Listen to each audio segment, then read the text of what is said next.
Friends, టెంపుల్స్కి వెళ్ళేటప్పుడు అయితే ఈ విధంగా సిద్ధం చేసుకొని తీసుకెళ్తాను. ఈజీగా హ్యాండీగా ఉంటుంది. ఇదైతే నేను బోనాల టైంలో నేను టెంపుల్కి వెళ్ళేటప్పుడు ఎలా తీసుకెళ్తాను అన్ని ఐటమ్స్ అనేది చూపిస్తున్నాను.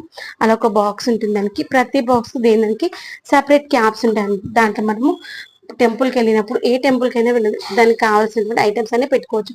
పసుపు, కుంకుమ, వత్తులు, తర్వాత హారతి కర్పూరము, అక్షంతలు, తర్వాత కావాలంటే దానికి మనము దేవుడికి ప్రసాదంగా పెట్టడం కోసం బెల్లం ముక్క కావచ్చు, లేదంటే మిశ్రీ కావచ్చు, అలా అన్ని పెట్టేసుకుంటాను. తర్వాత ఇక్కడ నేను అమ్మవారికి టెంపుల్కి వెళ్తున్నాను కాబట్టి పువ్వులు, ఆయిల్, తర్వాత మేము ఉల్లిగడ్డలు తీసుకెళ్తాను. తర్వాత వేపాకులు, తర్వాత వచ్చేసి కలుషం చెంబు ఉంటుంది కదా, చెంబులో వాటరు, తర్వాత వచ్చేసి ప్రసాదంగా ఆ, బెల్లం మనం తీసుకెళ్తాము.